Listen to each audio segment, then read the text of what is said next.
Assalamu alaikum dear student. Of course is Power Electronics, and today we will study about the three-phase control rectifier. In the previous lecture we have studied about the single phase control and uncontrolled rectifier. After that we have studied three-phase uncontrolled rectifier. So we will further study three-phase control rectifier, and we will study about three-phase single phase control, three-phase half-phase control rectifier, and three-phase bridge control rectifier with both resistor and inductor loads and with freewheeling diodes. So that's our today's objective. We will cover it today. So three phase actually हमारे पास एक single phase rectifiers होते हैं, एक हमारे पास three phase rectifiers होते हैं। Single phase हमारे पास वो रेक्टिफायर्स है जो हमारे पास सिंगल वोल्टेज पर ऑपरेट करते हैं, जबकि थ्री फेज हमारे पास वो है जो थ्री डिफरेंट वोल्टेज पर जो है वो ऑपरेट होते हैं। उसमें हमारे पास मैग्नीट्यूड सेम रहती है, जो डिफरेंस हमारे पास आता है वो हमारे पास जो एंगल होती है उस पर उसकी वजह से हमारे पास आ जाती है। सो थ्री फेज सप्लाई हम एक्चुअली इसलिए इस्तेमाल करते हैं क्योंकि इससे हमें जो आउटपुट मिलती है वो हमारे पास हाई डीसी आउटपुट मिलती है, और उसमें हमारे पास जो रिपल्स होते हैं वो हमारे पास कम हो जाते हैं, और ऑलमोस्ट इक्विवेलेंट जो टू द डीसी होती है वो आउटपुट हमें मिल जाती है। So higher DC output power हमें मिल जाती है, रिपल फ्रिक्वेंसी उसमें से ज़्यादा होती है, और जो फिल्टरिंग है वो हमारे पास कम रिक्वायर्ड होती है, बिकॉज जो आउटपुट होती है वो ऑलमोस्ट हमारे पास स्मूथ होती है।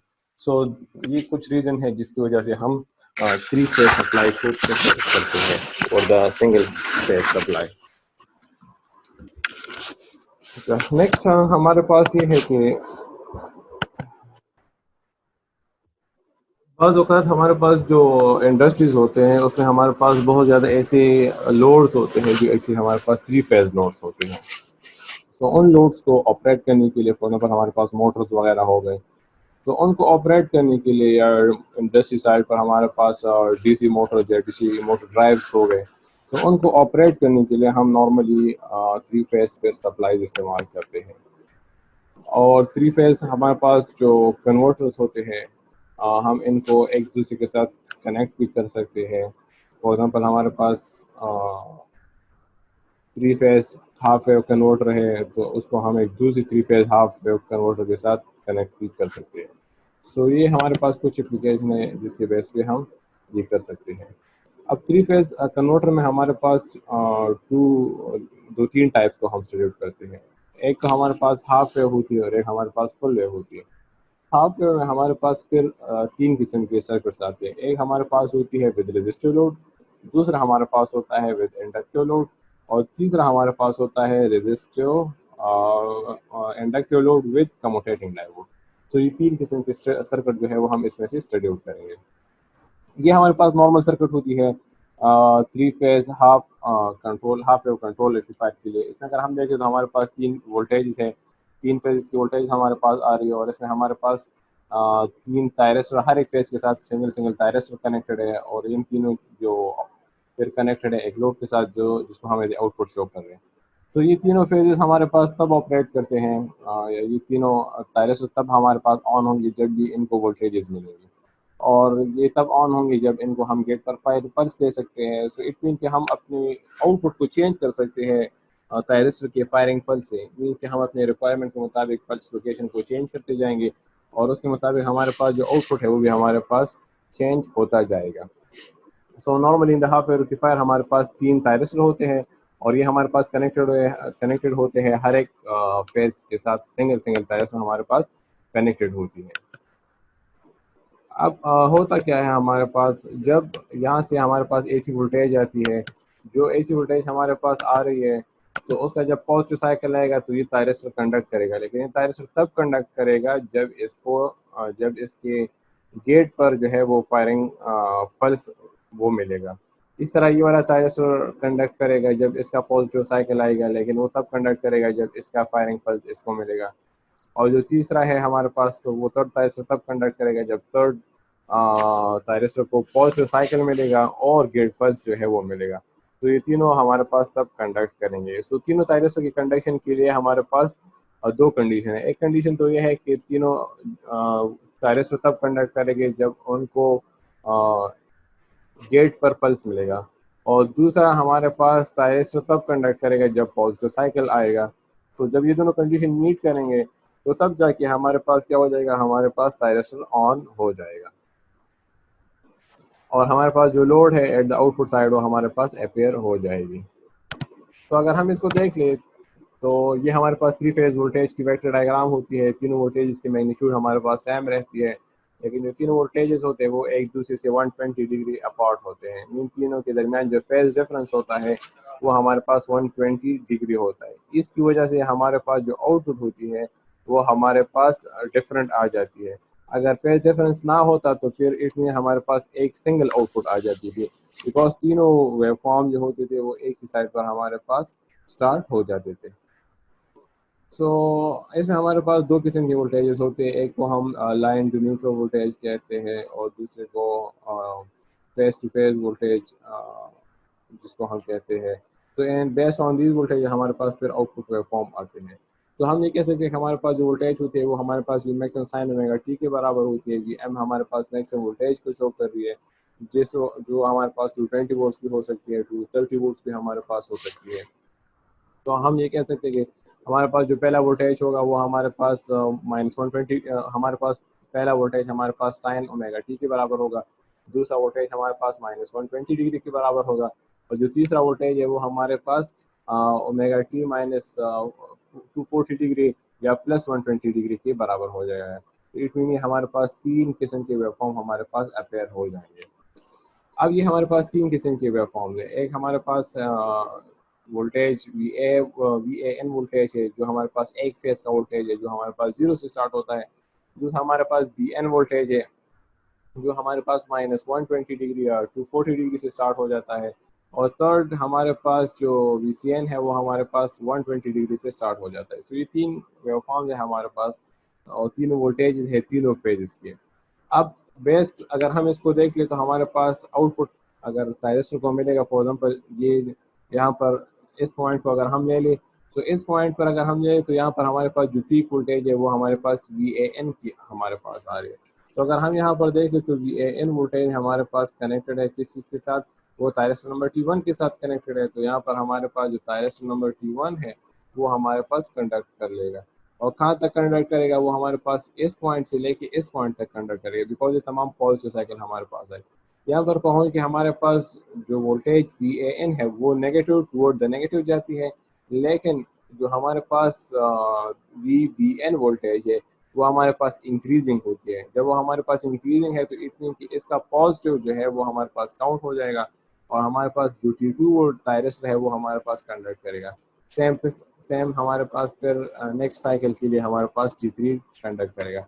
तो जब भी हाई पॉजिटिव पीक आएगी, जब मैक्सिमम पीक आएगी तो उस वक्त थायरिस्टर कंडक्ट करेगा, और वो थायरिस्टर कंडक्ट करेगा जिसको हाई पॉजिटिव पीक मिल रही है। फॉर एग्जाम्पल एक थायरिस्टर हमारे पास दो यहाँ पर फॉर एग्जाम्पल हमारे पास दो किस्म की पीक आ रहे हैं इस पॉइंट पर, ये वोल्टेज भी पॉजिटिव है लेकिन और ये वोल्टेज भी पॉजिटिव है, लेकिन कंडक्ट ये इस पर थायरिस्टर हमारे पास कंडक्ट नहीं करेगा बल्कि ये वाला पर कंडक्ट करेगा, और इसका आउटपुट हमारे पास जो फर्स्ट है वो हमारे पास काउंट हो जाएगा। सो अगर हमारे पास इसमें से हम फायरिंग डिले चाहते हैं, फॉर एग्जाम्पल हम चाहते हैं कि हमारे पास अल्फा से स्टार्ट हो जाए, तो हमारे पास जो आउटपुट है वो फिर हमारे पास इस तरह से चेंज हो जाता है। तो आउटपुट हमारे पास डिपेंड करता है हमारे पास फायरिंग एंगल पर। फायरिंग एंगल की चेंज करने से हमारे पास जो आउटपुट वेवफॉर्म है वो हमारे पास चेंज होता जाएगा। अच्छा, सो इसको अगर हम देख लें तो जब भी हमारे पास थायरिस्टर कंडक्ट करेगा तो उसकी करंट हमारे पास फ्लो करेगी। फॉर एग्जांपल हमारे पास फर्स्ट करंट फ्लो कर रही है in the first phase I A current, फिर आई बी करंट, आई सी करंट, तो ये करंट हमारे पास फ्लो करेंगे फॉर ईच फेजेस। अगर हम इसके लिए एक्सप्रेशन डिराइव करना चाहते हैं कि हमारे पास एवरेज आउटपुट वोल्टेज क्या आती है जब भी हमारे पास लोड करंट जो है वो इंडक्टिव लोड हमारे पास कनेक्टेड हो, तो इसके हमारे पास थायरिस्टर नंबर T1 जो है वो तब कंडक्ट करेगा जब ये वाला पॉइंट इस टाइम पर इसको फायरिंग पल्स मिलेगा। T2 तब कंडक्ट करेगा जब इसको इस टाइम पर फायरिंग पल्स मिलेगा, और T3 तब कंडक्ट करेगा जब हमारे पास इस टाइम पर इसको फायरिंग पल्स जो है वो मिल जाएगा। तो हमारे पास जो मैक्सिमम एवरेज वोल्टेज है, जिसको हम VDC भी कहते हैं, वी एवरेज भी जिसको हम कहते हैं, तो वो हमारे पास हो जाएगी 3√3V मैक्सिमम डिवाइड बाय 2 पाई। ये हमारे पास इस for the inductive load 3 phase control rectifier, ये इसकी हमारे पास क्या है, इसकी हमारे पास एवरेज वोल्टेज वैल्यू हमारे पास ये वाली आती है। अच्छा, फिर हमारे पास RMS वोल्टेज है। सो RMS वोल्टेज हमारे पास फॉर दिस रेक्टिफायर वो हमारे पास आती है √3V maximum into 1/6 plus √3 divide by 8 pi cos 2 pi under the root. ये हमारे पास RMS value of the 3 phase control rectifier with inductive load, ये हमारे पास ये वाली आ जाती है। अच्छा, नेक्स्ट हमारे पास है फिर 3 phase half wave control rectifier. लेकिन अब हमारे पास RL लोड कनेक्टेड है, वही सर्किट है, लेकिन हम फायरिंग पल्स को चेंज कर दे रहे थे। उसमें हमारे पास जो फायरिंग पल्स थी वो हमारे पास 80 एंगल थी। लेकिन अगर हम फायरिंग पल्स को चेंज करते हैं तो हमारे पास जो आउटपुट है वो भी हमारे पास चेंज हो जाएगी। फॉर एग्जाम्पल अगर हम देख लें तो अगर हम इसको फायरिंग पल्स यहाँ पर प्रोवाइड करते हैं तो हमारे पास जो आउटपुट वेवफॉर्म है वो हमारे पास कुछ इस किस्म का जो है वो स्टार्ट हो जाएगा। अगर हम फायरिंग पल्स को चेंज करते हैं तो हमारे पास जो आउटपुट है, आप यहाँ पर देख रहे हैं अल्फा 30 डिग्री, इट मीन की तायरसर T1, T2, T3, ये तीनों जो है हमारे पास, इन तीनों को 30 डिग्री पर फायरिंग पल्स मिलती है। और अगर इट मीन की तायरसर नंबर T1 को एंगल 30 डिग्री फायरिंग पल्स मिलती है, तायरसर नंबर T2 को 150 डिग्री पर मिलती है, और तायरसर नंबर T3 को हमारे पास 270 डिग्री पर फायरिंग पल्स मिलती है। सो अब क्या करना होगा, अब हमारे पास अगर हम फायरिंग पल्स को चेंज करते हैं, अगर हम फायरिंग पल्स को चेंज करते हैं, उसकी लोकेशन को 60 डिग्री पर लाते हैं, तो हमारे पास जो फर्स्ट तायरसर है वो 60 डिग्री पर कंडक्ट करेगा, जो सेकंड तायरसर है वो हमारे पास 180 डिग्री पर कंडक्ट करेगा, और जो तीसरा तायरसर है वो हमारे पास 300 पर कंडक्ट करेगा। तो उसकी वजह से हमारे पास जो आउटपुट वेवफॉर्म है वो कुछ इस तरह से हमारे पास अपेयर हो जाएगी। ठीक है, तो हमारे पास ये अल्फा, ये हमारे पास फायरिंग पल्स शो करिए। अब इन तीनों वेवफॉर्म में देख ले, हमारे पास यहाँ पर तो हमारे पास नेगेटिव वेवफॉर्म नहीं आ रहा था because of the firing pulse, लेकिन यहाँ पर हमारे पास नेगेटिव वेवफॉर्म आ रही है। ये नेगेटिव वेवफॉर्म हमारे पास क्यों आ रही है, ये हमारे पास इसलिए आ रही है कि हम यहाँ पर जो लोड है वो हमारे पास इंडक्टिव है। So due to the inductor हमारे पास क्या हो जाती है, नेगेटिव वोल्टेज हमारे पास थोड़ी सी अपेयर हो जाती है ऑन द लोड साइड, और उसकी वैल्यू हमारे पास डिपेंड करती है इंडक्टर की वैल्यू पर। हमारे पास जो नेगेटिव वेवफॉर्म है, इट मीन ये कंप्लीट साइकिल के लिए भी हो सकती है अगर हमारे पास इंडक्टर की वैल्यू बहुत ज़्यादा हो, लेकिन ये हमारे पास कम भी हो सकती है अगर हमारे पास इंडक्टर की वैल्यू कम हो। बाज़ एप्लीकेशन में हमारे पास जो नेगेटिव वेवफॉर्म है वो हमारे पास रिक्वायर्ड होती है, और बाज़ जगह पर हमारे पास इसकी रिक्वायरमेंट नहीं होती, तो इसको हम फिर क्या करते हैं, एलिमिनेट करते हैं। इसको रिमूव करने के लिए फिर हम क्या करते हैं, इसको रिमूव करने के लिए हम कम्यूटेटिंग डायोड्स लगाते हैं, जिसकी वजह से हमारे पास नेगेटिव डायोड या फ्री व्हीलिंग डायोड्स हम लगाते हैं, जिसकी वजह से हमारे पास जो नेगेटिव वेवफॉर्म है वो फिर ख़त्म हो जाती है। अच्छा, अब फिर हमारे पास है 3 phase half wave control rectifier with resistive load, with inductive load and with free wheeling diode. तो अब चेक करते हैं कि हमारे पास तीसरा सर्किट है कि हमारे पास फ्री व्हीलिंग डायोड्स का हमारे पास क्या इफेक्ट आता है। हमारे पास नेगेटिव वेवफॉर्म आती है, और उस नेगेटिव वेवफॉर्म के बाद फ्री व्हीलिंग डायोड का हमारे पास क्या इफेक्ट आता है। तो इसमें से अगर देख लें तो ये हमारे पास रेजिस्टिव लोड लगा है, इसमें हमारे पास 3 तायरस कनेक्टेड है, ये एक फेज के साथ, दूसरे फेज के साथ, तीसरे फेज के साथ कनेक्टेड होगा, और ये हमारे पास लोड है, तो हमारे पास ये कंडक्ट करेगा। जब भी ये तायरस हमारे पास ऑन हो जाएंगे और आउटपुट वेवफॉर्म हमारे पास अपेयर हो जाएंगे। लेकिन अगर हमारे पास लोड इंडक्टिव हो जाए, रजिस्टिव और इंडक्टिव लोड हो जाए, तो ये तीनों तायरस कनेक्टेड है, तो इसकी वजह से हमारे पास जो आउटपुट वेवफॉर्म है वो हमारे पास उसमें से थोड़ी सी नेगेटिव वेवफॉर्म आ जाती है। उस नेगेटिव वेवफॉर्म को रिमूव करने के लिए फिर हम क्या करते हैं, ये कम्यूटेटिंग या फ्री व्हीलिंग डायोड लगाते हैं, जिसकी वजह से हमारे पास क्या हो जाती है, हमारे पास जो नेगेटिव वेवफॉर्म है वो हमारे पास ख़त्म हो जाती है। अच्छा, अब इसका इफेक्ट चेक करते हैं कि हमारे पास अगर हम उस प्रीवियस वेवफॉर्म्स को उठा लें और उसमें से हम फ्री व्हीलिंग डायोड्स को लगा लें और चेक कर लेते हैं कि हमारे पास डिफरेंट फायरिंग एंगल्स पर हमारे पास जो आउटपुट है वो हमारे पास किस तरह आती है। तो इस तरह देखिए, अगर हमारे पास फायरिंग एंगल 0 पर हो तो हमारे पास इस किस्म के वेवफॉर्म्स हमारे पास आएंगे। जो रेड लाइन शो कर रही है ये हमारे पास आउटपुट पर अपेयर हो जाएंगे। अगर हमारे पास फायरिंग पल्स हम अल्फा 15 डिग्री पर प्रोवाइड करें तो हमारे पास इस किस्म का आउटपुट वेवफॉर्म जो रेड लाइन शो कर रहा है ये हमारे पास अपेयर हो जाएगा एट द लोड साइड। फिर इस तरह एट 30 डिग्री हमारे पास इस किस्म का आउटपुट वेवफॉर्म अपेयर हो जाएगा। और फॉर 60 डिग्री, अब यहाँ पर 60 डिग्री में देख ले, इस 60 डिग्री में देख ले तो यहाँ पर हमारे पास नेगेटिव वेवफॉर्म हमारे पास आ रही थी। और इस पिक्चर में अगर आप देख ले तो हमारे पास जो 60 डिग्री है इसमें हमारे पास क्या है, हमारे पास नेगेटिव वेवफॉर्म नहीं आ रही, बिकॉज अब हमने फ्री व्हीलिंग डायपोल लगा ली है, जिसकी वजह से हमारे पास जो नेगेटिव वेवफॉर्म है वो हम खत्म हो जाती है और हमारे पास जो आउटपुट वेवफॉर्म है वो हमारे पास जस्ट पॉजिटिव अपेयर हो जाती है। So this is all due to the freewheeling diode. अच्छा, अब इसके लिए अगर हम एक्सप्रेशन डिराइव करना चाहते हैं जिसमें हमारे पास इंडक्टिव लोड कनेक्टेड हो विद फ्री व्हीलिंग डायोड, तो उसके लिए जो एक्सप्रेशन हमारे पास आती है वो हमारे पास कुछ इस तरह आती है। हमारे पास जो फर्स्ट थायरिस्टर है वो उसको जो वोल्टेज मिलेगा we maximum sine omega T मिलेगा। सेकंड को हमारे पास अब इसमें से अल्फा प्रोड्यूस हो जाएगा। अल्फा हमारे पास फायरिंग पल्स को शो करेगी कि किस टाइम पर इसको हम फायरिंग पल्स जो है वो प्रोवाइड करते हैं। तो एक वेवफॉर्म जो है वो हमारे पास 120 डिग्री पर आ जाएगी और दूसरा वेवफॉर्म हमारे पास -120 डिग्री या -240 डिग्री पर हमारे पास आ जाएगी।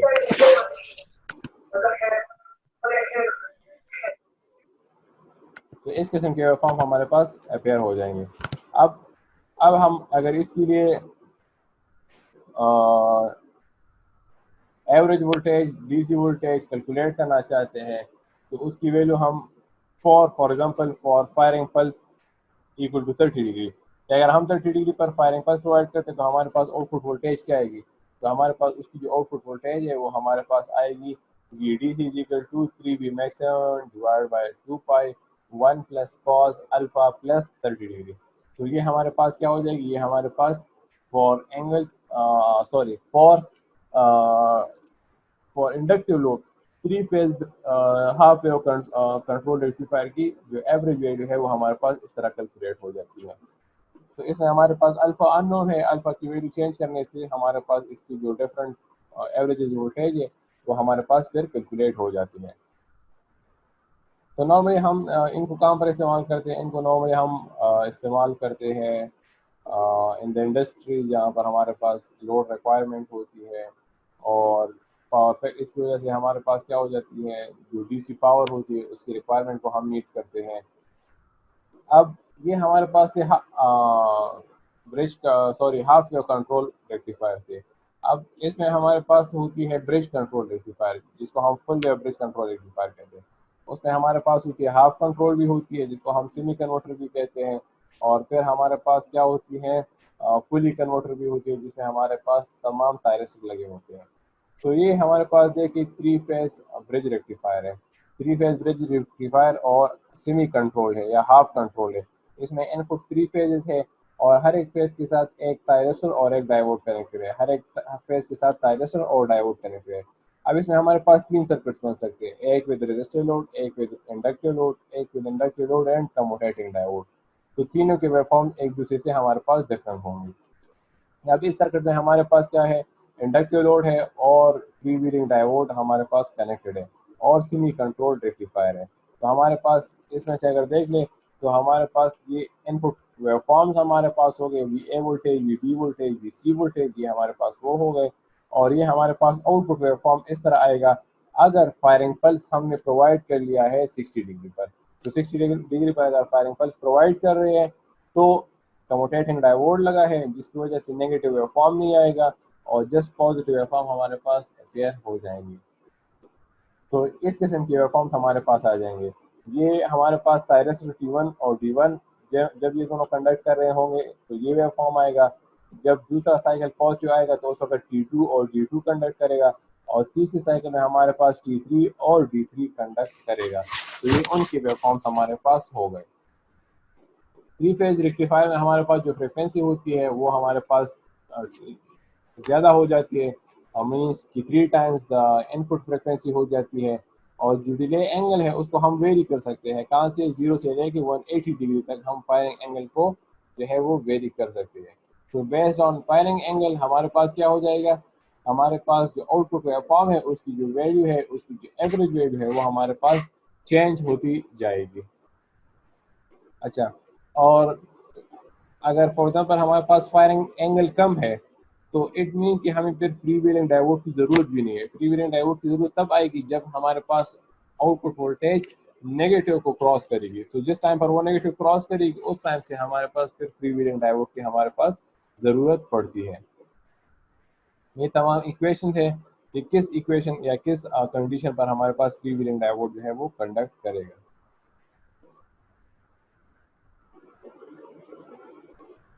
अच्छा, ये हमारे पास वोल्टेजेस है वही प्रीवियस वाले है कि एक हमारे पास V M sine omega T के बराबर है, दूसरा हमारे पास -120 डिग्री की, और तीसरा हमारे पास जो है +120 डिग्री की या -240 डिग्री के बराबर होगा।